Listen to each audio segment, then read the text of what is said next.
On the morning of January 15, 1947, a young mother named Betty Bersinger was pushing her daughter in a stroller through a quiet Los Angeles neighborhood. She noticed something white in a vacant lot. At first, she thought it was a mannequin, discarded, broken, and thrown in the weeds. The skin was too pale to be real. Then she got closer. It was a woman's body, naked, cut cleanly in half at the waist. Two pieces were positioned about a foot apart, arranged deliberately. Arms raised above the head, legs spread apart, not dumped, staged, like a grotesque sculpture placed just a few feet from the sidewalk for anyone walking by to find. There was no blood anywhere. The body had been completely drained, washed clean, and posed with surgical precision. Betty ran to the nearest house and called the police. Within hours, every newspaper in Los Angeles would be screaming about the most brutal murder the city had ever seen. The victim was 22 years old. Her name was Elizabeth Short. She came from Massachusetts. She had dreams of being in the movies. The newspapers gave her a new name, one that would make her more famous in death than she ever was in life. They called her the Black Dahlia. Her killer was never found, not in 1947, not in the decade since, and not now, almost 80 years later, despite hundreds of suspects, dozens of confessions, and one of the largest investigations in Los Angeles history. But this isn't a story about an unsolved murder. It's about a city that manufactured dreams whilst hiding nightmares. It's about what happens when we turn victims into myths. And it's about a young woman who deserved to be remembered more than a headline. Before we descend into this story, I want to ask you something. If you believe the darkest chapters of history deserve to be remembered, if you believe that understanding how ordinary places become crime scenes matters, you can help us by liking the video and subscribing to the Midnight Archives. Your support keeps the candle lit. Now, let's meet Elizabeth. Welcome to the Midnight Archives. Part 1. The City of Broken Dreams. Before we can understand what happened to Elizabeth Short, we need to understand the city that consumed her, because Los Angeles in 1947 wasn't just a place, it was a promise, a lie dressed up as an opportunity, a dream factory that ran on broken hearts and buried its failures in unmarked graves. No one who came there chasing fame left unchanged. Most left destroyed. Picture Los Angeles in the winter of 1947. The war is over. The boys have come home. Those who survived, anyway. America is supposed to be celebrating, basking in the glow of victory, building the suburbs and the families and the future that everyone fought for. But something is wrong. Something nobody wants to talk about. The soldiers who returned from Europe and the Pacific weren't the same boys who left. They'd seen things that couldn't be unseen. The beaches of Normandy carpeted with bodies, the liberation of concentration camps, the atomic shadows burned into the walls of Hiroshima. They'd done things that couldn't be undone. They'd killed men who looked just like them, watched friends die in their arms, learned that human beings were capable of horrors beyond imagination. They came back to a country that wanted them to forget.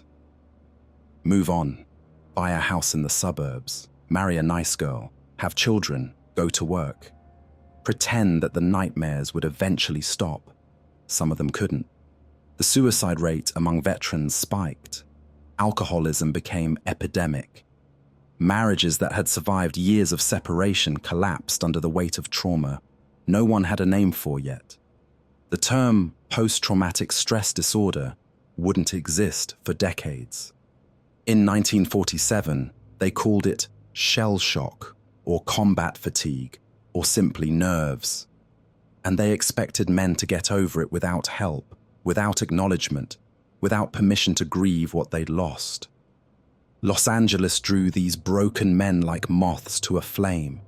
The city promised reinvention.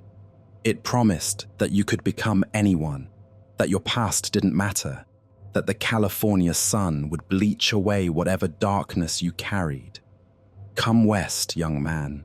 Start over. Leave your ghosts behind. The city lied. But people believed it anyway. In 1947, Los Angeles was growing faster than any metropolis in American history. The population had exploded during the war years. Defense plants and shipyards and aircraft factories had drawn workers from every corner of the country. Between 1940 and 1950, Los Angeles County gained nearly 2 million residents. 2 million people looking for jobs, for housing, for opportunity in a city that couldn't build infrastructure fast enough to accommodate them. They came from the Dust Bowl states, Oklahoma and Kansas and Texas. Families who had lost everything to drought and depression and were desperate for a fresh start. They came from the crowded tenements of eastern cities, immigrants and children of immigrants who wanted space and sunshine and the chance to own something of their own. They came from small towns where nothing ever happened and nothing ever would. Young people suffocating under the weight of expectations they hadn't chosen. But mostly, they came for Hollywood. The movie industry had never been more powerful. In 1946, American theaters sold nearly 4 billion tickets. In a country with a population of 140 million, that's roughly 30 movies per person per year. Every week, tens of millions of Americans sat in darkened theaters and watched beautiful people live beautiful lives on screens the size of houses. They watched Humphrey Bogart snarl his way through danger, always getting the girl and winning in the end. They watched Rita Hayworth smolder with impossible glamour, her image so intoxicating that it was painted on an atomic bomb. They watched, and they wanted, and they believed, really believed, that somewhere in California, that life was waiting for them. Elizabeth Short believed it. So did thousands of other young women who flooded into Los Angeles every year, clutching photographs of themselves, rehearsing the lines they'd say when they finally got their audition. Most never got that audition. The studios received hundreds of thousands of letters from aspiring actresses every year. A tiny fraction ever got screen tests.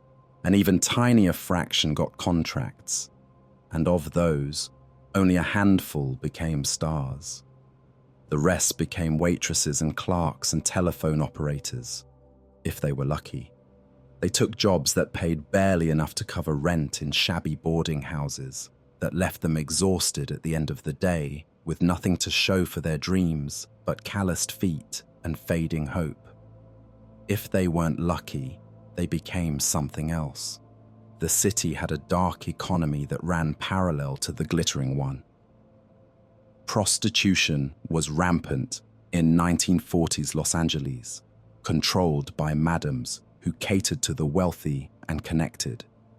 The most successful of these was a woman named Brenda Allen, who ran an empire of party girls that serviced Hollywood executives, politicians, and crucially, Los Angeles police officers. Brenda Allen's operation wasn't hidden, it was protected. She paid off vice squad officers who were supposed to arrest her.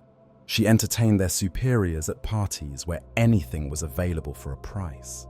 She kept a little black book with names that could have destroyed careers and ended marriages. Names of men who couldn't afford to have her arrested because of what she knew about them. Her operation was symbiotic with the Los Angeles Police Department. The cops protected her, and she protected the cops, and everyone got rich while the city's moral guardians looked the other way. Because the LAPD in 1947 was something out of a noir film, corrupt to its core. The department had been rotten for decades. In the 1930s, Chief of Police James Two Gun Davis ran what amounted to a protection racket, accepting bribes from gamblers and bootleggers, while his officers cracked skulls and broke strikes. When a private investigator named Harry Raymond tried to expose the corruption in 1938, someone planted a bomb in his car. The bomb didn't kill him. He survived with over 100 pieces of shrapnel in his body, but the message was clear. The investigation traced the bombers back to the LAPD's own intelligence squad. The resulting scandal forced Davis to resign, along with 23 other officers. Mayor Frank Shaw was recalled. The city promised reform, but corruption doesn't die easily. It just learns to hide better. By the 1940s, the department was under Chief Clemence Horrell, who would himself be forced to resign in 1949 under threat of grand jury investigation related to the Brenda Allen scandal. Officers were still on the take from gamblers and pimps. Detectives still moonlighted as muscle for the studios, intimidating witnesses and burying scandals that could embarrass the stars. The system was too profitable for too many people to ever be truly dismantled. The department had a special unit called the Gangster Squad, officially tasked with keeping organized crime out of Los Angeles as the mafia expanded its operations westward.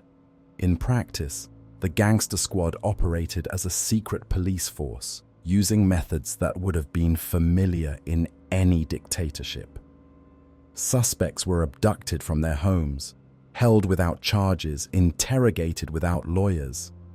Men were beaten in back rooms until they confessed, or until they died, and their deaths were classified as accidents or suicides. The rules that governed normal policing simply didn't apply. This was necessary, the reasoning went. The criminals were organized and ruthless, so the police had to be organized and ruthless too, whatever it took to keep Los Angeles safe. But safe is a relative term. Safe for whom? The wealthy neighborhoods were heavily patrolled. The poor neighborhoods were left to fend for themselves, or preyed upon by the very officers who were supposed to protect them. If you had money and connections, the LAPD was your friend.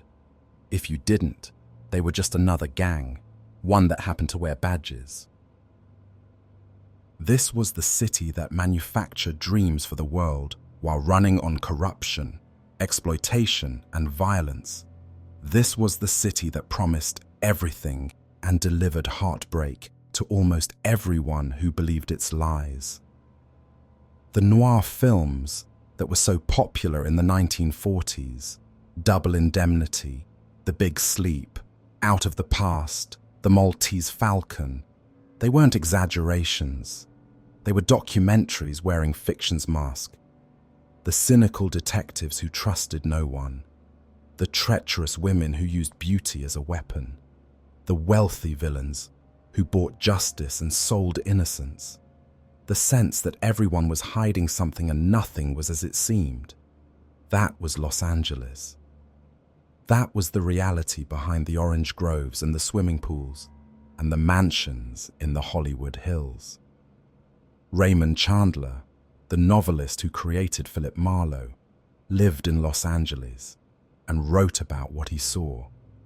A big, hard-boiled city with no more personality than a paper cup, he called it.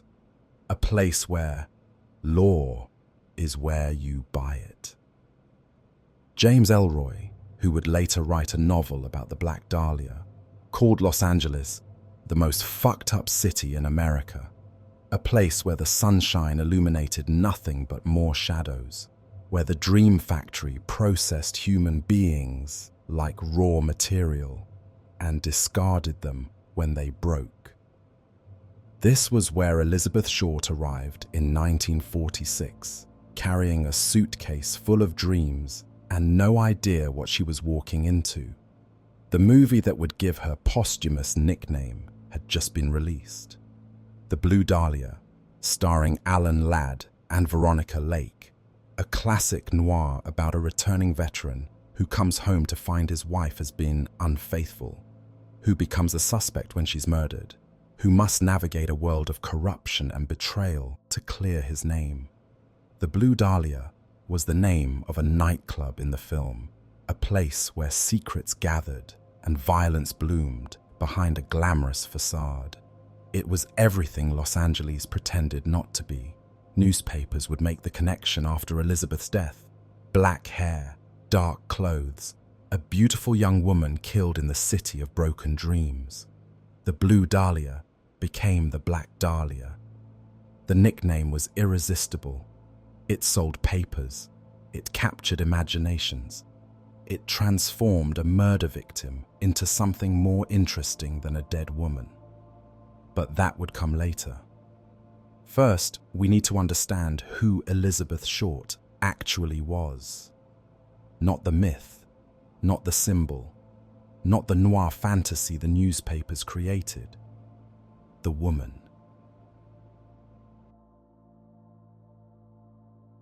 Part 2. Elizabeth. The newspapers would make her a mystery, a party girl, a woman of loose morals, a victim who somehow invited her fate through the choices she made. But Elizabeth Short was a real person with a real history, a family who loved her, and dreams that were no different from the millions of other young women in post-war America. Before she became the Black Dahlia, she was someone's daughter, someone's sister, someone trying to survive in a world that offered limited options for women without money or connections. Elizabeth Short was born on July 29, 1924, in the Hyde Park neighborhood of Boston, Massachusetts. She came into the world at a precarious moment in American history. The Roaring Twenties were in full swing, jazz and flappers and bootleg liquor, and the sense that prosperity would last forever. Within 5 years, the stock market would crash and everything would change. But in 1924, there was still hope. There was still possibility. Elizabeth was the third of 5 daughters born to Cleo Alvin Short Jr. and Phoebe May Sawyer. 5 girls in a row: Virginia, Dorothea, Elizabeth, Elnora, and Muriel. 5 daughters and no sons in an era when sons were what fathers wanted, what families needed to carry on the family name and provide for aging parents. Cleo Short was a builder of miniature golf courses. It was a booming business in the 1920s when the sport became a nationwide craze. People had disposable income and leisure time, and miniature golf was cheap entertainment. The kind of thing families could do together for a few dollars on a summer evening. Cleo built courses across New England, small businessmen contracting with him to install the windmills and waterfalls, and loop-de-loops that drew customers in. It wasn't a glamorous profession, but it was steady work that supported a growing family. Then came October 1929. The stock market crash didn't just destroy Wall Street fortunes, it rippled outward through the entire economy, wiping out businesses and savings and hope across the country. People stopped spending money on entertainment. The miniature golf craze evaporated overnight. Cleo Short's business collapsed. The family had to move. They left Boston for nearby Medford, Massachusetts, a working-class suburb where rent was cheaper and prospects were dimmer. 5 daughters in a small house, a father who couldn't find work, a mother stretched thin trying to hold everything together. Then, in 1930, Cleo Short disappeared. His car was found abandoned on the Charlestown Bridge. engine still running, driver nowhere to be seen. The Charles River flowed below, dark and cold. The police assumed suicide. Another desperate man who couldn't face the shame of failure, who chose death over watching his family struggle. Phoebe Short became a widow at 33, with 5 daughters under the age of 10 and no income to support them. Except Cleo Short wasn't dead. He had abandoned his family, run away from the debts and the responsibilities and the grinding poverty of Depression-era New England. He simply vanished, leaving his wife to believe she was mourning a suicide while he started over somewhere else. Somewhere his failures couldn't follow him, where no one knew his name or expected anything from him. He let his family think he was dead. For 12 years, he let them grieve a man who was still alive. Elizabeth was 6 years old when her father disappeared. What does it do to a child to lose a parent like that? To grow up believing your father chose death over staying with you. To learn years later that he hadn't died at all, that he had simply decided you weren't worth the effort. We can only speculate about the scars this left on Elizabeth. What we know is that she grew up in a household shaped by absence and struggle, by a mother working endless hours for meager pay, by the constant awareness that security could vanish without warning. Phoebe Short took a job as a bookkeeper. She worked long hours for low wages, doing whatever she could to keep her daughters fed and housed. The girls wore hand-me-downs. They learned early that there was no safety net, no backup plan, nothing between them and disaster except their mother's exhausted determination. They were poor, but they were respectable. That distinction mattered in 1930s Massachusetts. The difference between poverty and destitution, between struggling and fallen. Phoebe kept up appearances. Her daughters attended school. They went to church. They behaved themselves mostly. Elizabeth developed a love for movies early. In the darkness of Depression-era theaters, she could escape into a world where beautiful women wore beautiful clothes and lived beautiful lives, where poverty didn't exist except as a temporary obstacle to be overcome, where dreams came true for anyone bold enough to chase them. Her classmates at Medford High School compared her to Deanna Durbin, a wildly popular teen actress of the 1930s. Durbin was fresh-faced and talented, a singer and actress who projected wholesome glamour, the kind of star who made fame seem achievable, relatable, possible for a girl from a small town with big dreams. The comparison wasn't just about looks, though Elizabeth was undeniably beautiful. Pale skin that seemed almost luminous, dark hair that she learned to style carefully, blue-grey eyes that drew attention wherever she went. It was also about presence. Elizabeth had something, a quality that made people notice her, that suggested she was meant for bigger things than Medford, Massachusetts. She suffered from asthma and bronchitis, respiratory problems that plagued her throughout her life. The cold New England winters were hard on her lungs. Doctors recommended that she spend time in warmer climates, advice that was easier to give than to follow when you were poor and had no connections outside your hometown. But then, in 1942, everything changed. Elizabeth received a letter. Her father was alive. Cleo Short had been living in California for years, first in various towns, then settling in Vallejo, north of San Francisco. The war had brought prosperity back to the shipyards, and Cleo had found work. He was comfortable now, stable, ready perhaps to reconnect with the family he had abandoned. He wrote to Elizabeth, his third daughter, and invited her to come west. He would send money for the trip. She could stay with him. She could see California, escape the winters that tormented her lungs, maybe find opportunities that didn't exist in Massachusetts. Elizabeth went. We don't know exactly what she expected. Reconciliation, perhaps. A relationship with the father she'd lost.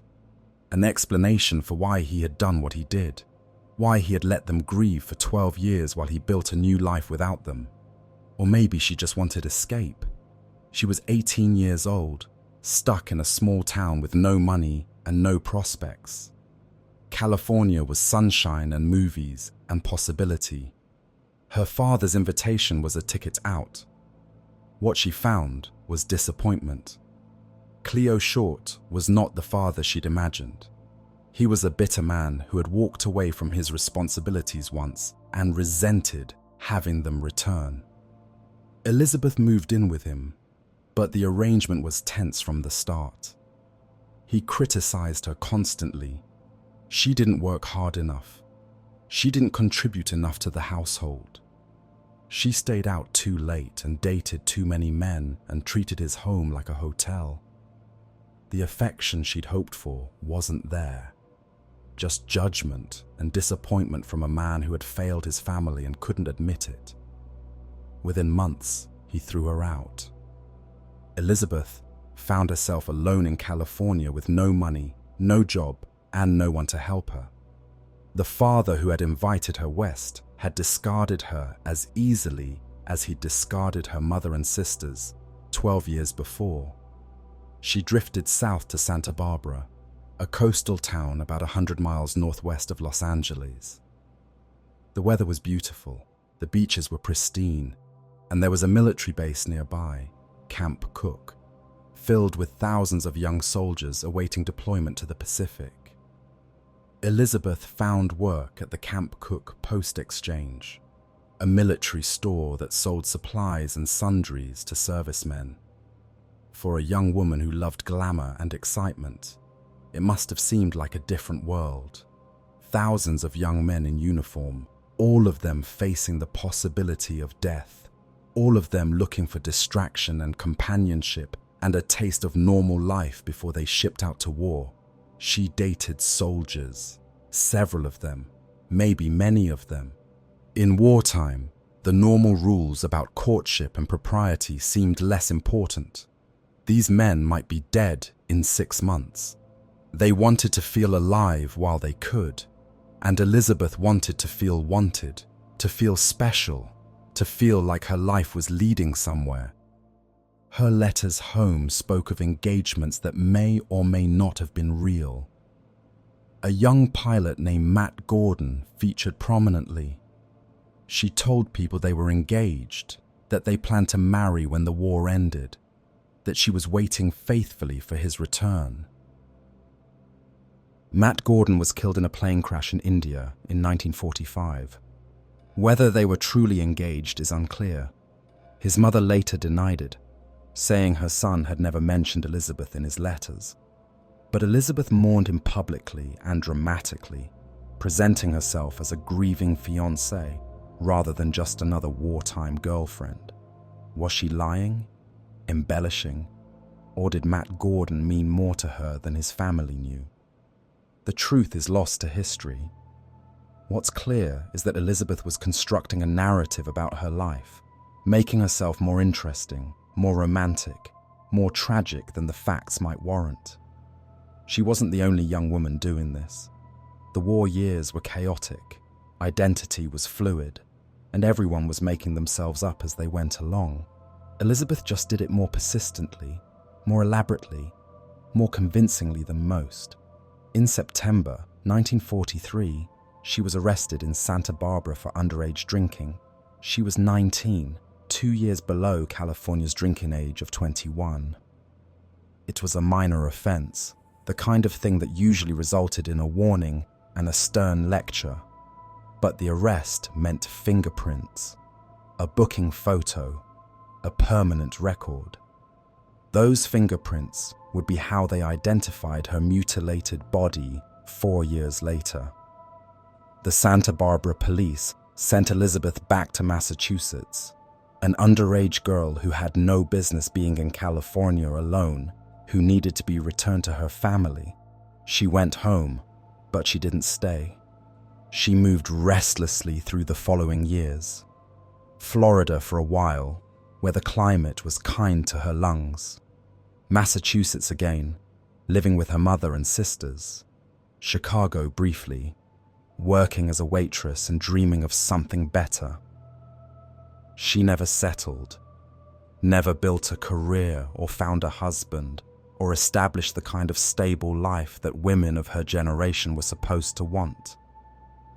She drifted, always chasing something she couldn't quite name, always believing that the next place would be different. In 1946, she went back to California, this time to Los Angeles, this time to try her luck in Hollywood, where the dreams she'd been nurturing since childhood might finally come true. The Elizabeth Short, who arrived in Los Angeles in the summer of 1946, was 22 years old. She had no money, no connections, and no training as an actress. She had never appeared in a play or taken an acting class. What she had was beauty, determination, and a willingness to take risks that bordered on recklessness. She moved from rooming house to rooming house, from hotel to hotel, never staying anywhere long. Sometimes she couldn't afford the rent. Sometimes she simply moved on, restless and searching. She left behind a trail of addresses and acquaintances, none of them deep connections, all of them temporary. She worked briefly as a waitress. The job didn't last. None of her jobs lasted. She wasn't suited to the exhausting routine of service work, to the demands of customers and managers, to the grinding sameness of days spent on her feet for minimum wage. She dated men, many men by all accounts. Sometimes for companionship, sometimes for meals and movie tickets, and somewhere to stay. In the parlance of the era, she was what people called a party girl, a young woman who traded on her attractiveness to navigate a world that offered limited options. The newspapers would later paint this as evidence of loose morals, of a woman who had fallen, of a victim who had somehow invited her fate through her lifestyle choices. They implied that she was a prostitute, or close to it, that women who behaved as Elizabeth did shouldn't be surprised when bad things happened to them. But there was no evidence that Elizabeth Short ever worked as a prostitute. She dated. She accepted gifts. She was pretty and charming and knew how to make men feel special. She did what countless young women have always done to survive when they have no money, no family support, and no obvious path forward. She stayed for a while at a boarding house run by a woman named Anne Toth, at a residence owned by Mark Hansen, a wealthy nightclub owner who ran the Florentine Gardens, one of Hollywood's most glamorous establishments. Hansen would later become a suspect in her murder, one of the many names that investigators would pursue and never prove. She made friends with other struggling women, other dreamers, other beautiful girls who had come to Hollywood believing they could become stars. She told stories about her glamorous future, about the acting career that was surely just around the corner, about the screen tests she was about to take and the directors who had noticed her. But there's no evidence she ever got an audition.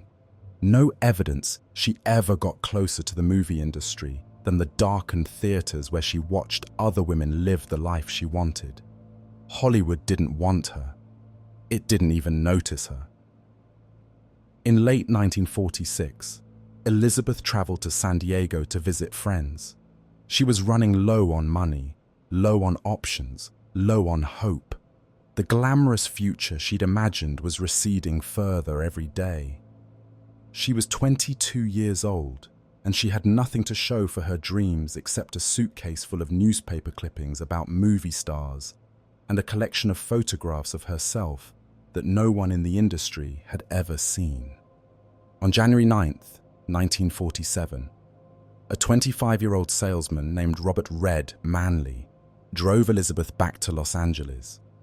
He had met her briefly in San Diego, approached her on the street because she was beautiful, struck up a conversation, offered her a ride when she mentioned she needed to get back to LA. Manley was married, but that didn't stop him from being interested in Elizabeth. She was charming and pretty, and seemed sophisticated in a way that impressed him. He drove her north, bought her dinner, enjoyed her company. He dropped her off at the Biltmore Hotel in downtown Los Angeles around 6:30 in the evening. It was a grand establishment, ornate lobby, crystal chandeliers, the kind of place that made you feel important just by walking through the doors. Elizabeth said she was meeting her sister there. She had a small suitcase and a large dream. Manley watched her walk through the lobby doors, a beautiful young woman in a black suit and a fluffy white blouse, carrying everything she owned. It was the last time anyone reliably saw Elizabeth Short alive. 6 days later, Betty Bersinger found her body in a vacant lot on Norton Avenue.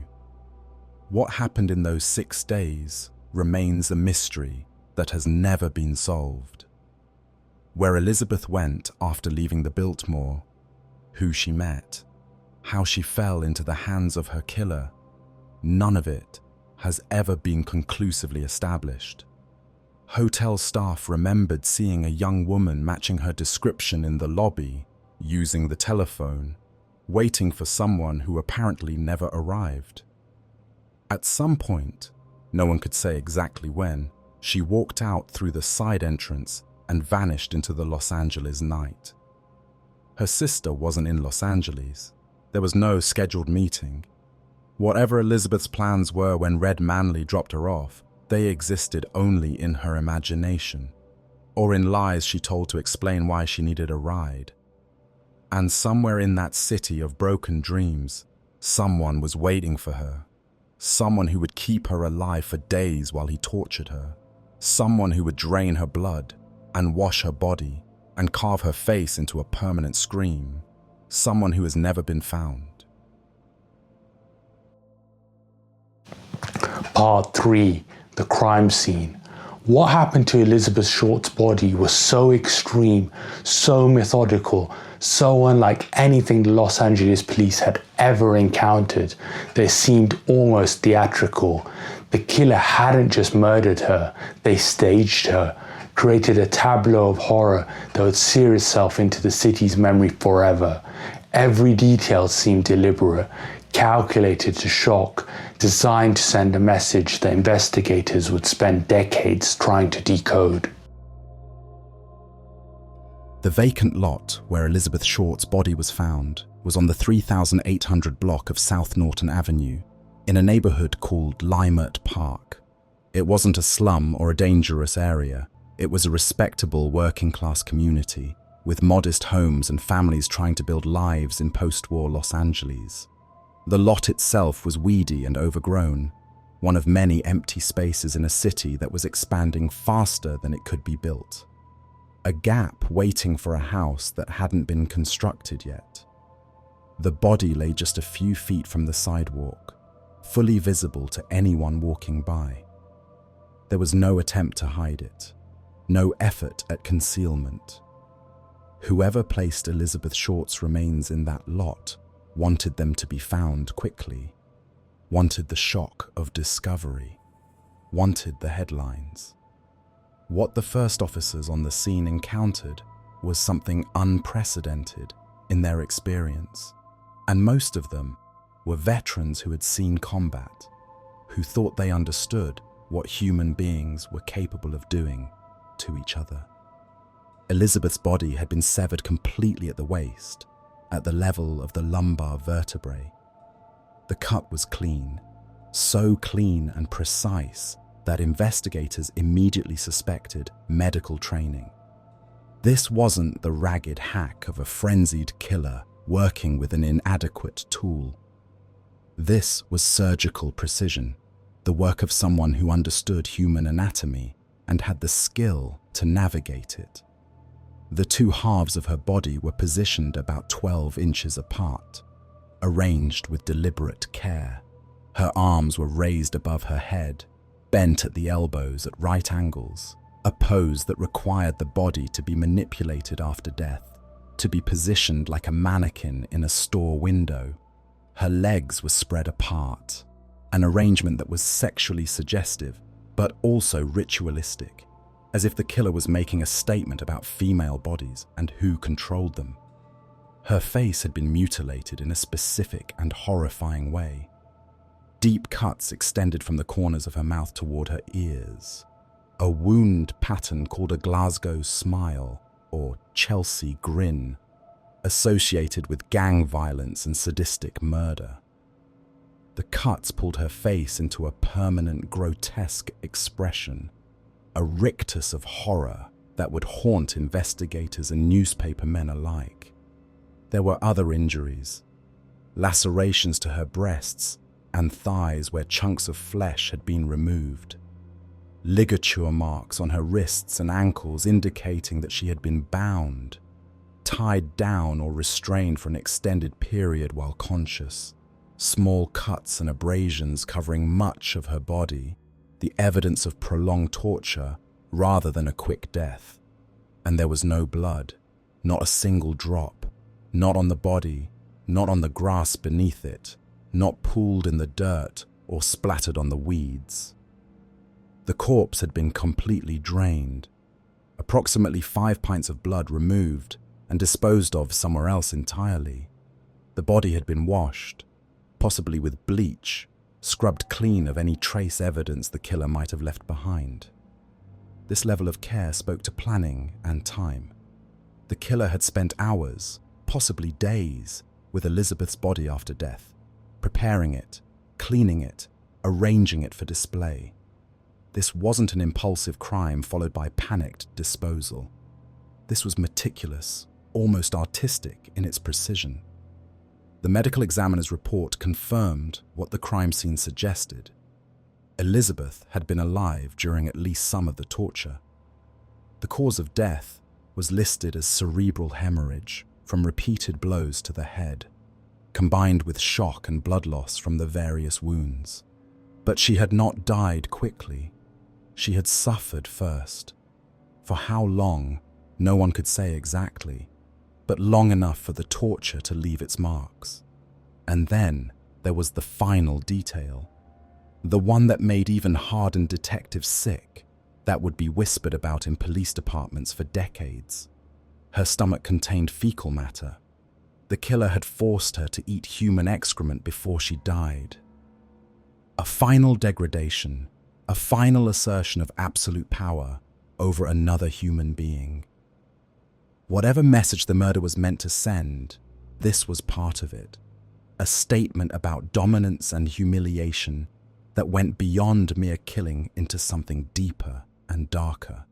This was not a crime of passion, not a robbery gone wrong, not an argument that escalated out of control. This was planned, methodical cruelty on a scale that suggested either extreme psychopathy or a message that investigators couldn't decode. The precision of the bisection led police to believe the killer had medical training, a doctor, a surgeon, someone who worked in a hospital or a morgue. The FBI profilers, who would later analyze the case, agreed. This level of anatomical knowledge wasn't common. The killer knew where to cut to separate the body cleanly, how to avoid making a mess, how to do the work efficiently. Captain Jack Donahue of the LAPD's Homicide Division took charge of an investigation that would eventually involve over 750 officers from the LAPD and other agencies. He was a seasoned detective, but nothing in his experience had prepared him for this. "In my years on the force," he would later say, "I've seen a lot of bad things, but this was different. This was evil. The crime scene yielded almost nothing.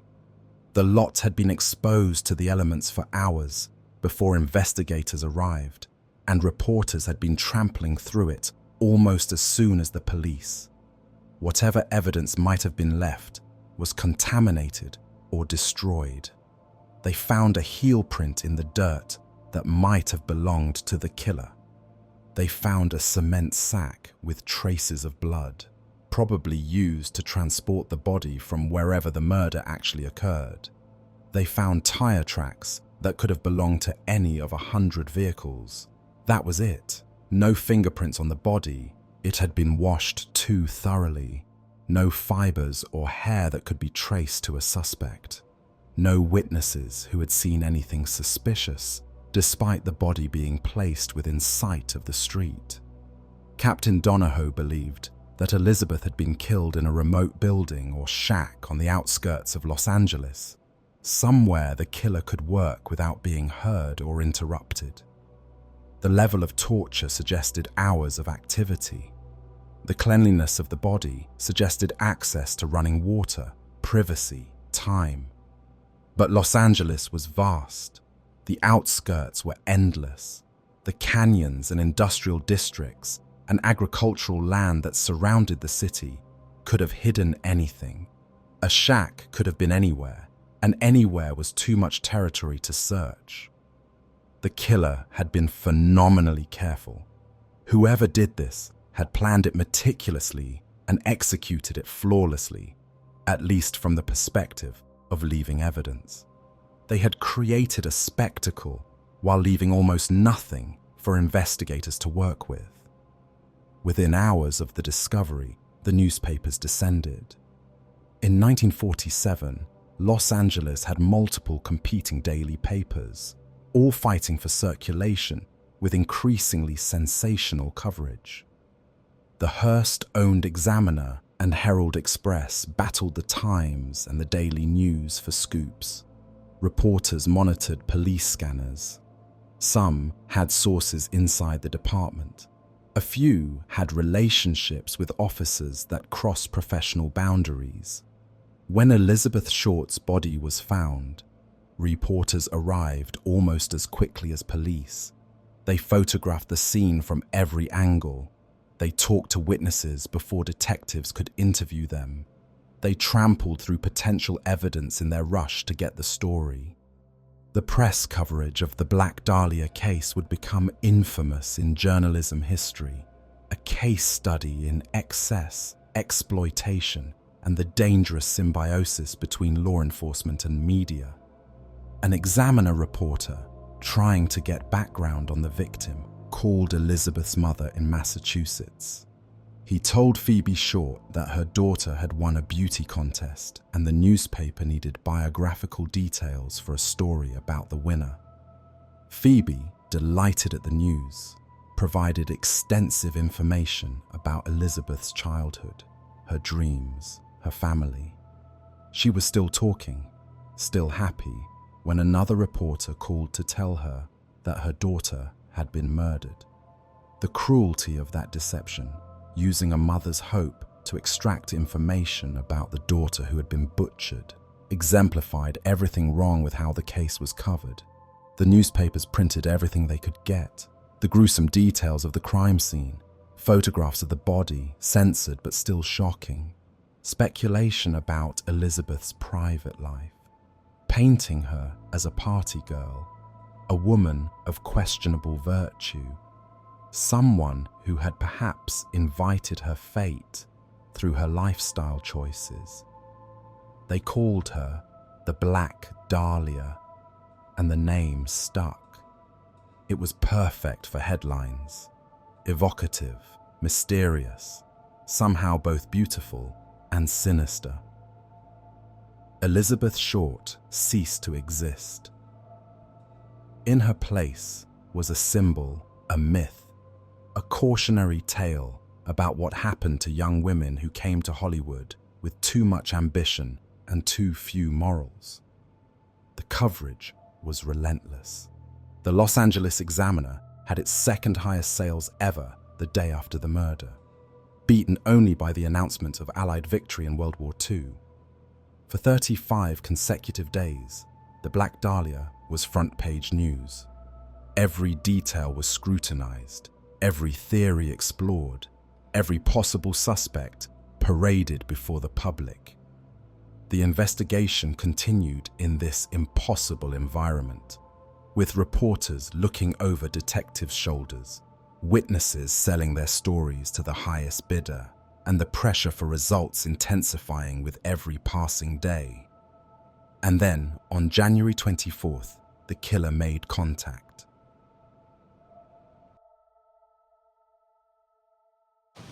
Part 4. The Hunt. The Black Dahlia investigation became the largest manhunt in Los Angeles history up to that point. Hundreds of officers worked the case, thousands of tips poured in, dozens of people confessed to the murder, so many that the police developed protocols for weeding out false confessions. But the more they searched, the further the truth seemed to recede, and when the killer started writing letters, the investigation descended into chaos. The first suspect was obvious: Robert "Red" Manley, the married salesman who was the last person known to have seen Elizabeth Short alive. Manley was 25 years old, a pipe clamp salesman from Huntington Park with a wife and an infant child. He had no criminal history, no apparent motive, no connection to Elizabeth beyond a chance encounter in San Diego a few days before her death. But he was the last one to see her. In murder investigations, that matters. Police arrested Manley on January 19th, 4 days after the body was discovered. They brought him in for questioning, then questioning became interrogation, then interrogation stretched into hours, and then days. They polygraphed him twice. The results were inconclusive, not because Manley was lying, but because he was terrified. The stress of being suspected of such a horrific crime, of having his name in the papers, of imagining what people thought when they looked at him, it registered on the machine. They investigated his movements during the days Elizabeth was missing. They talked to his wife, his employer, his neighbors. They traced every hour they could account for, looking for gaps where murder might have fit. They found nothing. Manley's alibi was solid. He had been working. He had been home with his wife. He had been exactly where he said he was during the time Elizabeth was being tortured and killed. He wasn't the murderer. Red Manley was released. He went back to his life, or tried to. But the experience shattered something in him. The publicity, the suspicion, the knowledge that millions of people had wondered if he was capable of such horror. It broke him in ways that didn't heal. His marriage would eventually fall apart. His mental health deteriorated. He would later be committed to a psychiatric institution, plagued by nightmares and anxiety, never fully recovering from the brief moment when America wondered if he was a monster. He wasn't the killer, but someone was, and the police had no idea who. The tips started arriving immediately after the news broke, hundreds of them, then thousands. Everyone knew someone suspicious. Everyone had seen something that might be relevant. Every man who had ever shown interest in Elizabeth Short was suddenly a potential murderer. Elizabeth had dated a lot of men during her time in Los Angeles. She was charming and beautiful and often in need of help. Dinner, a movie ticket, a place to stay for a few nights. She had made an impression on dozens of people, left traces in dozens of lives. The police worked through the list systematically. Mark Hansen, the nightclub owner at whose boarding house Elizabeth had stayed, was questioned extensively. His name was on the address book that would later be mailed to the newspapers. He had known Elizabeth, had let her stay at his property, had reportedly made romantic advances that she rejected. But Hansen had alibis. He had money for lawyers. He had connections that made aggressive prosecution risky. The police couldn't place him with Elizabeth during the relevant time, couldn't prove he had the medical knowledge the crime seemed to require. Dozens of soldiers and sailors Elizabeth had dated during the war were tracked down and interviewed. Former landlords, casual acquaintances, people who had met her once at a party and remembered her striking beauty. None of them panned out. None of them fit the profile of someone capable of this level of methodical cruelty. None of them could be placed with Elizabeth during the missing 6 days between when Red Manley dropped her at the Biltmore and when her body was found. Then, on January 24th, 9 days after the discovery, something remarkable happened. A package arrived at the offices of the Los Angeles Examiner. The address had been constructed from cut-out letters pasted together from newspaper headlines, the classic ransom note technique that Hollywood had made famous in countless crime films. Inside the package were Elizabeth Short's personal effects, her birth certificate, her social security card, photographs, business cards from various people she had known, an address book belonging to Mark Hansen, with his name embossed on the cover. The killer had kept these items as trophies and was now returning them. There was also a note, assembled from the same cut-out letters. Here is Dahlia's belongings. Letter to follow. The items reeked of gasoline. The killer had apparently intended to burn them, then changed his mind at the last moment. Or perhaps the gasoline was meant to destroy fingerprints and DNA evidence, a precaution that worked, since the volatile liquid had deteriorated whatever trace evidence might have been present. Despite the gasoline, technicians lifted about a dozen clear fingerprints from the package. They didn't match anyone in police files. They didn't match any of the suspects who had been questioned. They didn't match Red Manley or Mark Hansen or any of the soldiers Elizabeth had dated. The killer was still unknown, but now he was communicating. More letters followed over the next weeks. They arrived at newspaper offices and police stations, some genuine, most probably hoaxes from attention seekers. I will give up in Dahlia killing if I get 10 years. Don't try to find me. Had my fun at police. Black Dahlia Avenger. Each letter was a taunt, a game. The killer, if these letters were really from the killer, was enjoying himself. He was treating the investigation like entertainment, the murder like a performance that deserved applause and attention. But investigators could never conclusively prove that any of the letters came from the actual murderer. The media frenzy surrounding the case had created an impossible environment. Disturbed individuals who wanted attention wrote letters claiming credit.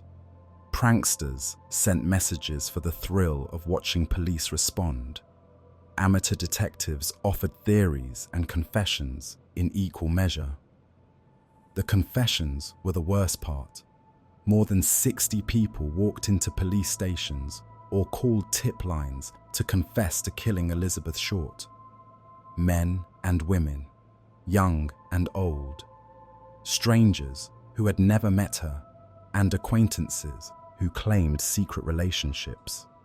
One man claimed to have killed her during a satanic ritual with friends. Another said he had murdered her because she reminded him of his mother. Women confessed, claiming they had killed Elizabeth in jealous rages over men they had both dated. Each confession had to be taken seriously enough to investigate. Each one consumed resources. Detectives assigned to interview confessors, check alibis, verify or disprove claims. Each false confession pushed investigators further from the truth, buried genuine leads under piles of delusion and attention-seeking. The phenomenon was so pronounced that police developed protocols for screening confessions. They withheld specific details about the crime from public reporting, the exact nature of certain wounds, the positioning of the body, things only the real killer would know. When confessors got these details wrong, they could be eliminated. But the process was slow and demoralizing. For every confession ruled out, another arrived. The case had become a magnet for the disturbed and the delusional, all of them drawn to the notoriety, all of them wanting to be part of the story. Meanwhile, investigators pursued every legitimate lead they could find. They looked at similar crimes.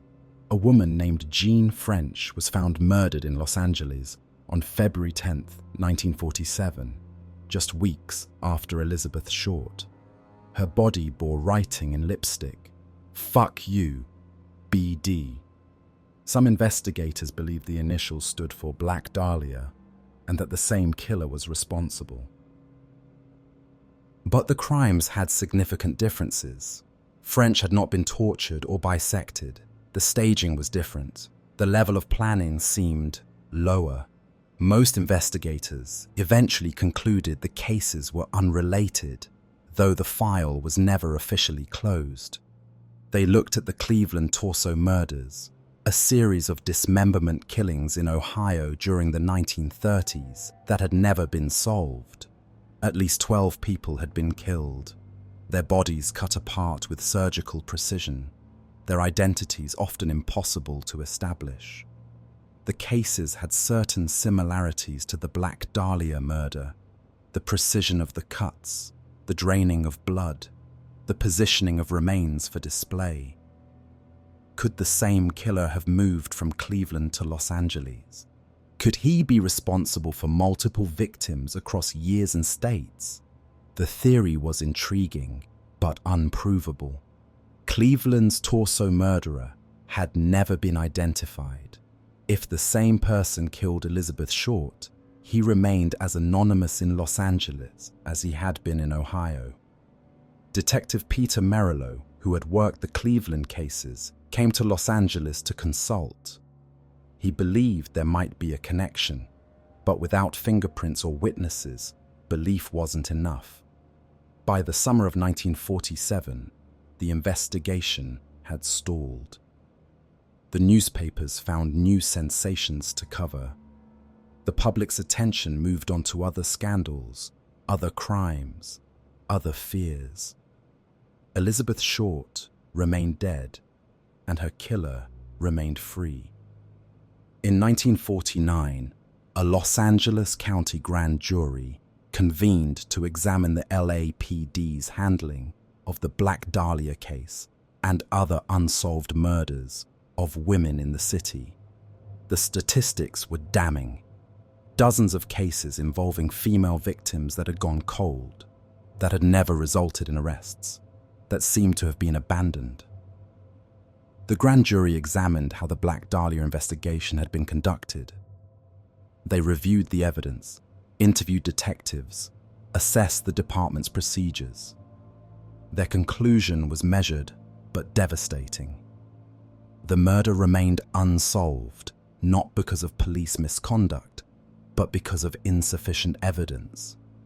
However, they noted that media interference had significantly hampered the investigation.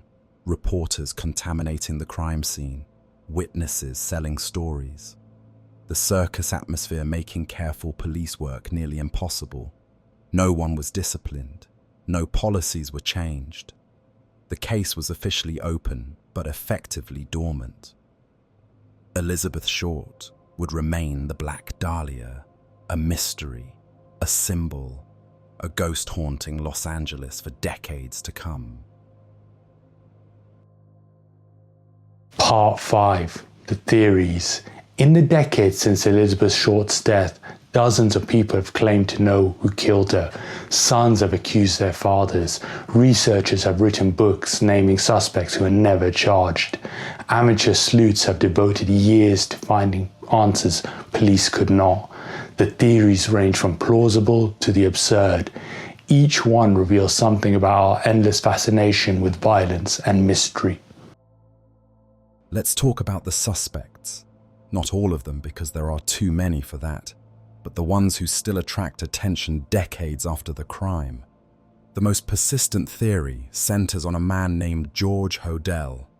Dr. George Hodel was a Los Angeles physician who ran a venereal disease clinic in the 1940s. He was brilliant, genuinely brilliant, the kind of man who impressed everyone he met with his intellect and presence. He was also wealthy and well-connected, moving in circles that included Hollywood celebrities, artists, intellectuals, and the powerful elite of Southern California. He had been a child prodigy, reportedly reading at age 2 and playing piano at professional levels by adolescence. He graduated from medical school at the top of his class, established a successful practice, and built a home designed by Lloyd Wright that became a gathering place for the avant-garde. He collected surrealist art. He associated with Man Ray, the photographer, and other artists whose work explored sexuality and violence and the darker corners of human psychology. His aesthetic interests ran toward the transgressive. He was also, by many accounts, a monster. In 1949, George Hodel was arrested for sexually assaulting his 14-year-old daughter, Tamar. The trial was a sensation. A prominent physician accused of incest, his teenage daughter testifying about years of abuse. Hodel hired the best lawyers money could buy. He called character witnesses who attested to his integrity. He was acquitted. Whether justice was served or wealth bought freedom is impossible to know at this distance. What's clear is that George Hodel had enemies inside the Los Angeles Police Department who believed he was guilty of far more than incest. Shortly after the incest trial, the LAPD bugged his home as part of an investigation into multiple murders, including Elizabeth Short's. The wiretap captured conversations that seemed incriminating, though never quite definitive. On one recording, George Hodel was heard saying, "Supposing I did kill the Black Dahlia, they couldn't prove it now. They can't talk to my secretary anymore because she's dead." His secretary had died under suspicious circumstances years earlier. Another unsolved death in George Hodel's orbit. The bug captured other disturbing conversations, discussions of disposing of bodies, references to things that they would never be able to prove. But the recordings were ambiguous enough that prosecutors didn't feel confident pursuing charges. Shortly after the wiretap recordings were made, George Hodel left the United States. He moved to the Philippines, then to Asia, living abroad for nearly 40 years. He returned to America in 1990 and died in 1991, never having been charged with any murder. The case against him might have died with him, except that his son decided to investigate. Steve Hodel was a retired LAPD homicide detective who, after his father's death, began going through family records and photographs. He found pictures of a woman who looked strikingly like Elizabeth Short among his father's possessions. He found notes and documents that raised questions. He set out to clear his father's name. Instead, he became convinced that his father had indeed killed Elizabeth Short, and possibly other women as well. Steve Hodel published a book in 2003 called Black Dahlia Avenger, laying out his case. He pointed to witness statements placing his father with Elizabeth. He analyzed handwriting that he said matched the letters sent to newspapers. He documented George Hodel's history of violence, his medical training, his psychological profile, his connections to Los Angeles power structures that might have protected him from prosecution. He even found that his father had been one of the LAPD's prime suspects at the time. That internal files, released decades later, showed detectives had seriously considered George Hodel for the crime. The book was a bestseller. The theory gained widespread attention. It remains the most prominent single suspect theory about the Black Dahlia murder, but it has never been officially confirmed. The evidence is circumstantial. George Hodel is dead and cannot defend himself or be interrogated. The files are old and incomplete. Proof, in the legal sense, doesn't exist. Other theories have proliferated over the years, each with its advocates, each with its gaps. Mark Hansen, the nightclub owner, has been named by multiple researchers. Elizabeth had stayed at his boarding house and reportedly rejected his sexual advances. His address book was among the items mailed to the newspaper. Was the killer trying to frame him? Or was Hansen himself the killer using misdirection? A researcher named P.U. Eatwell published a 2017 book called Black Dahlia, Red Rose that built a detailed case against Hansen and an associate named Leslie Dillon.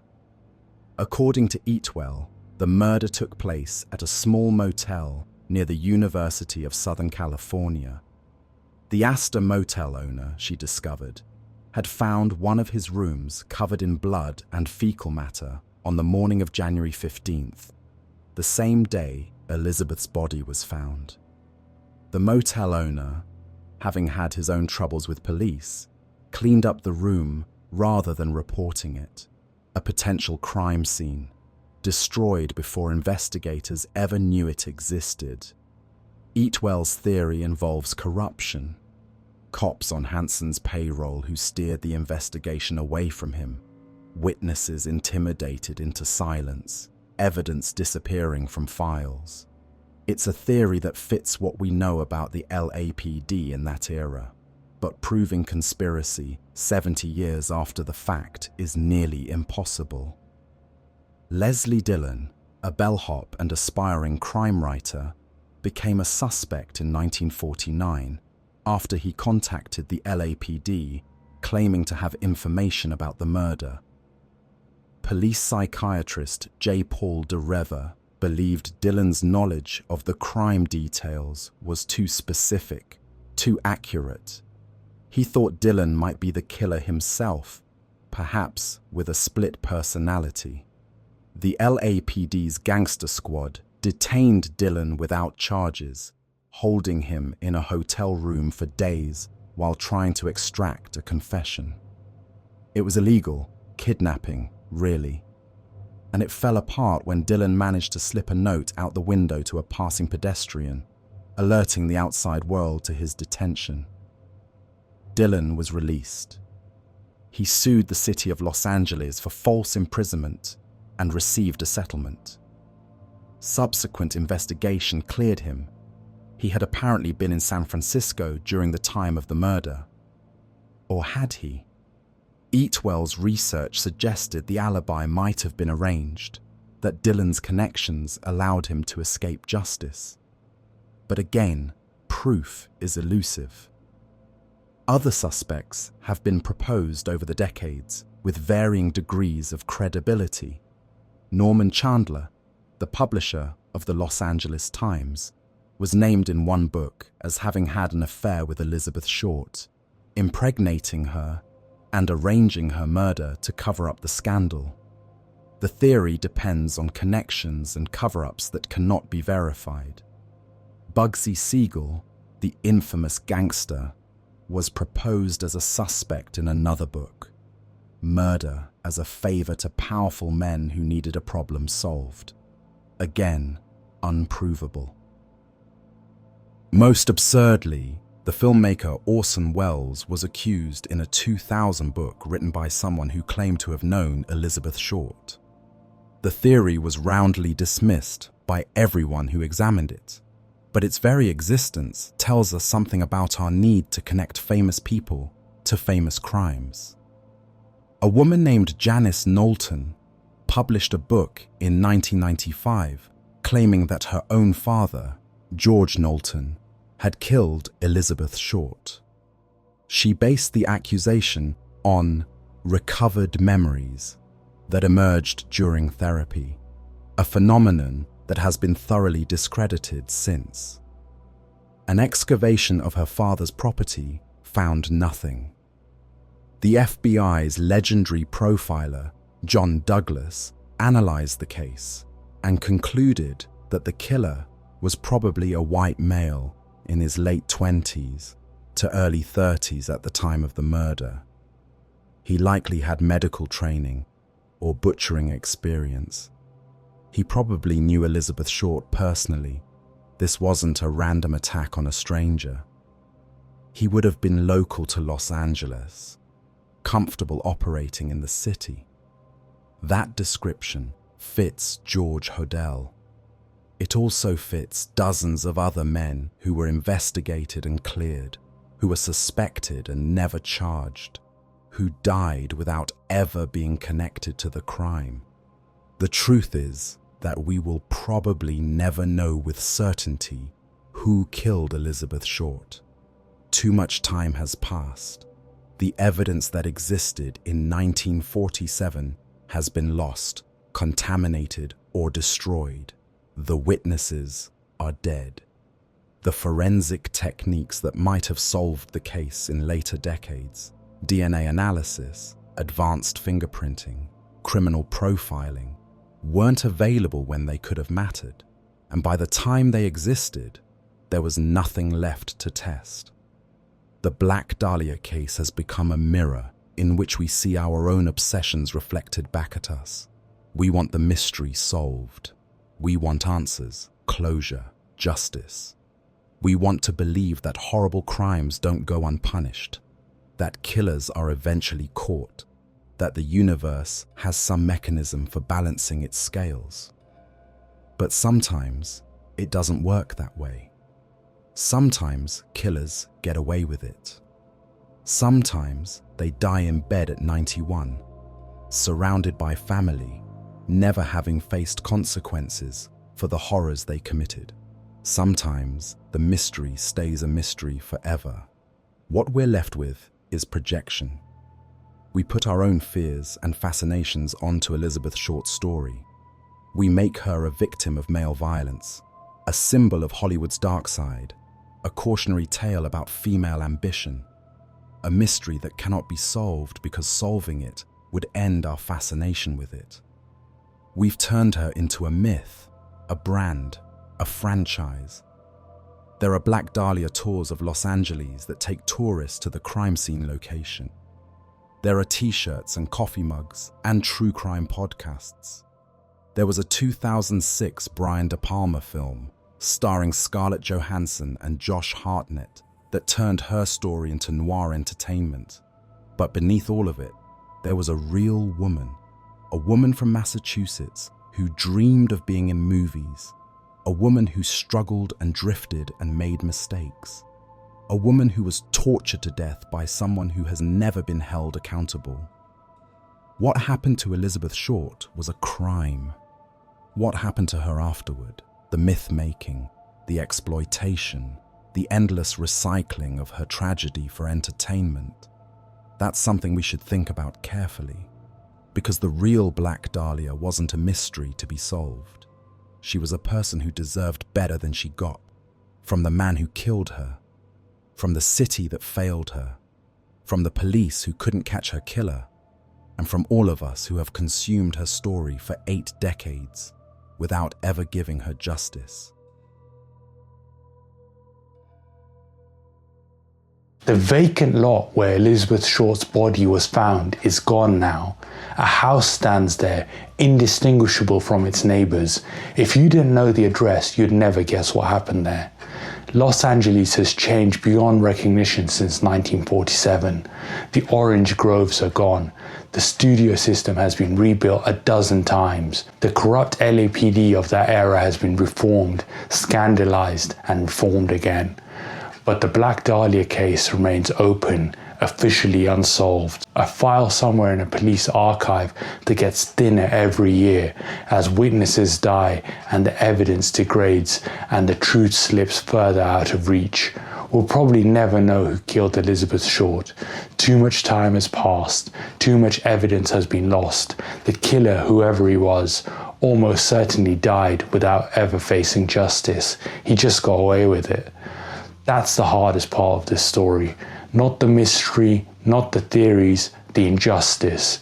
Elizabeth Short was only 22 years old. She came from Massachusetts. She had a mother who loved her and sisters who missed her. She had dreams that were no different from millions of other young women. Dreams of being seen, dreams of being valued, of making something of herself. She's buried in Mountain View Cemetery in Oakland, California. Her gravestone doesn't mention the Black Dahlia. It just says, Daughter Elizabeth Short, July 29, 1924, January 15th, 1947. 22 years. That's all she got.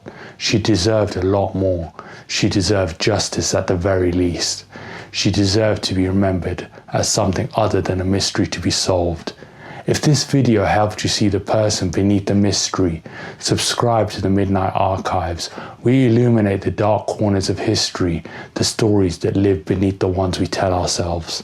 Until next time, keep the candle lit.